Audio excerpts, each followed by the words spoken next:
Ja, hi Leute, ich hoffe, ihr habt den Körperaufbau schon gut nachtrainiert. Heute werden wir uns ein bisschen mit der Fußtechnik beschäftigen. Ja, also wir fangen von unten an und arbeiten uns dann konsequent nach oben durch, bis ihr alles wisst, was es so zu wissen gibt.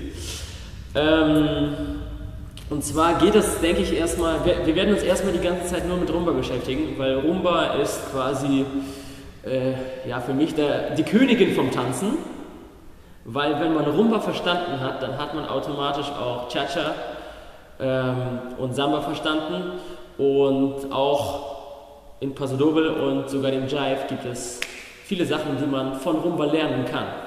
Okay. Übrigens, falls ihr euch den allerersten Clip noch nicht angeguckt habt und vor allem die Einleitung noch nicht angehört habt, tut das bitte.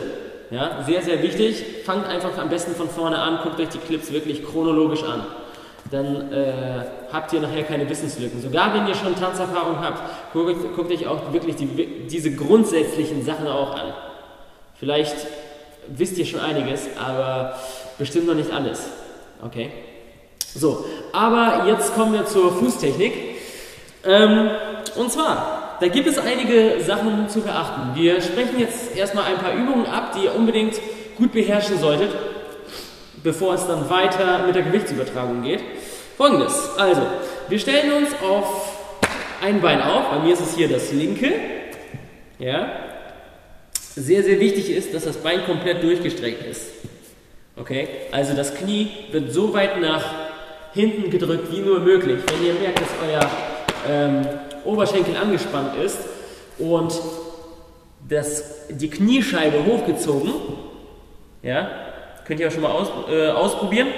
Ja, wenn ihr den Oberschenkel anspannt, dann geht die Kniescheibe mit nach oben im gestreckten Zustand, dann seid ihr schon mal ganz gut. Mehr als strecken geht nicht. Okay? Ich habe früher immer den Fehler gemacht, dass ich immer versucht habe, mein Knie noch weiter voll nach hinten durchzubeugen. Das hat mir einige Schmerzen bereitet. Deswegen, wenn ihr das Knie wirklich gestreckt habt und ihr seht, es ist gerade, dann, und der Oberschenkel ist vor allem auch gestreckt, die Kniescheibe hochgezogen, dann ist das Knie wirklich auch gestreckt in dem Moment. Ihr braucht es nicht weiter zu strecken. Das tut weh.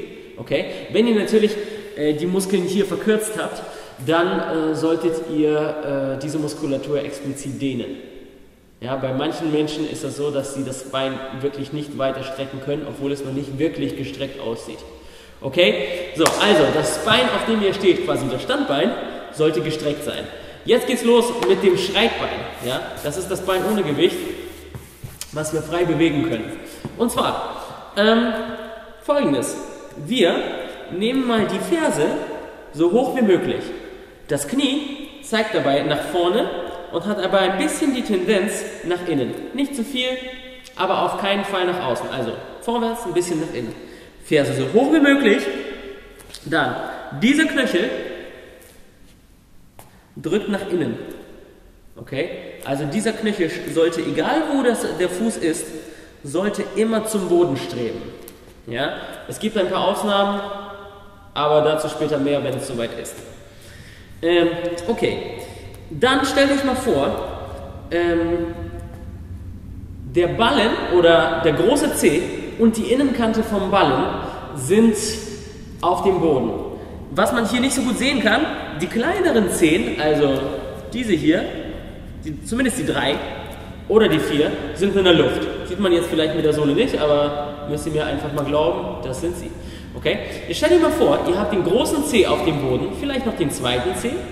Ihr habt die Innenkante, also dieses Kissen auf dem Boden. Jetzt stellt ihr mal vor, es ist eine Spur im Schnee. Wie würde der Abdruck im Schnee aussehen, wenn ich das so draufdrücken würde? Okay? Habt ihr euch vorgestellt? Großer Zeh, Innenkante Ballen, ungefähr wie eine 8. Vielleicht noch der eine etwas kleinere Zeh daneben. Dadurch verändert sich das Bild. Okay? Nur diese Sachen bitte auf dem Boden. Der Rest ist in der Luft. Okay? So, jetzt egal was wir machen, wir sollten immer aufpassen, dass wir diese Spur im Schnee haben. Okay? Also fangen wir jetzt einfach mal an. Ich wiederhole nochmal. Knie geradeaus, ein bisschen nach innen. Ferse so hoch wie möglich. Spur im Schnee. So sieht das Ganze von der Seite aus. Einmal von der. Einmal von der. Der Knöchel sollte nicht nach da drücken, nach da, sondern nach da, nach innen. Okay, immer. Diese Sachen müsst ihr euch alle merken. Okay, wir beginnen mit dem Seitwärtsschritt. Okay, also von hier aus. Der Fuß geht zur Seite. Wir denken immer an die Spur im Schnee. Wir sollten immer den gleichen Abdruck haben. Natürlich, wenn wir den Fuß über den Boden ziehen oder führen, haben wir nachher eine gerade Linie. Okay? Aber wir stellen uns mal vor, tick, tick, tick, tick, überall hätten wir den gleichen Abdruck im Schnee. Okay. Während wir das machen, bleibt das Knie die ganze Zeit vorne, die Ferse bleibt so hoch wie möglich, aber dieser Knöchel muss immer noch zum Boden drücken. Ich kann das so machen. Ich will die Ferse noch höher nehmen, zack. Und jetzt bringe ich den Fuß zur Seite. Wo zeigt mein Knöchel jetzt hin? In die Richtung. Er soll aber dahin zeigen. Diagonal nach unten. Okay? Also von hier noch einmal. Zack, zack, zack. Fuß zur Seite führen. Bumm. Wenn beide Beine gestreckt sind, ist es wichtig, dass ich immer noch mein ganzes Körpergewicht über meinem linken Fuß, über meinem linken Standbein habe. Beide Beine müssen komplett gestreckt sein. Wenn sie das sind, dann mache ich Folgendes. Ich drehe meinen Oberschenkel aus, dadurch drehe ich den Fuß mit. Okay? Und ich darf meinen Oberschenkel so weit ausdrehen, bis ich aber immer noch die gleiche Spur im Schnee habe. Sehr, sehr wichtig. Und bis der Knöchel, dieser hier, immer noch zum Boden zeigt. Mache ich das zu viel, zeigt mein Knöchel nicht mehr nach unten, sondern nach vorne. Und wie ihr seht, mein Becken dreht sich mit. Nicht so gut, okay? Ganz, ganz wichtig, Becken muss da bleiben können und Oberschenkel sollte nur so weit ausdrehen, bis wir diese ganzen kleinen Prinzipien immer noch erfüllt haben. Ja, also, Kleinigkeit, kleine Ausnahme, oder in dem Fall muss es natürlich so sein. Wenn wir den Oberschenkel drehen, dann zeigt das Knie nicht mehr nach vorne, sondern weiter nach außen, was in diesem Fall aber so sein muss. Okay? Eine wichtige Sache noch, das Becken sollte sich nicht mitbewegen, also sollte nicht das machen, sondern ich drücke mein Becken die ganze Zeit in diese Richtung, während ich mein Bein und meinen Fuß in die andere Richtung drücke. Okay? So, jetzt von hier aus möchte ich das Bein wieder reinholen. Ich drehe das Knie als erstes wieder zurück und jetzt vom Knie aus ziehe ich den Fuß ran. Ich denke an die Spur im Schnee. Ich denke an die Ferse, die so hoch wie möglich sein will.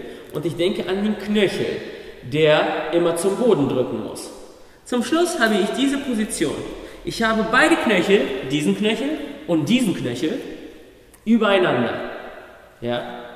Nicht auf gleicher Höhe, weil die eine Ferse höher ist, aber übereinander. Okay, und dann mache ich die Übung noch einmal. Also, Fuß raus, zum Schluss ausdrehen und Fuß wieder rein. Und Fuß raus, Becken bleibt da, ganz, ganz wichtig. Ausdrehen, wieder rein.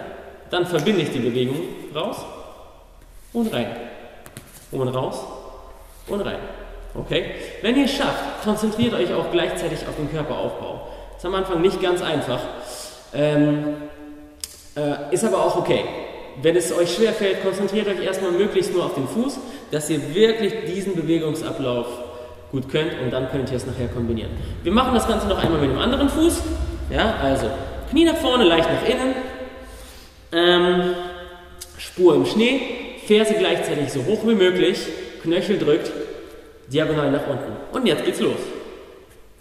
Rausführen, bis beide Beine gestreckt sind. Ach ja, das andere Standbein ist natürlich auch gestreckt. Ausdrehen, eindrehen, vom Knie wieder rein. Wir gehen immer vom Fuß raus, der Fuß zieht das Knie und wieder rein gehen wir vom Knie. Das Knie zieht den Fuß.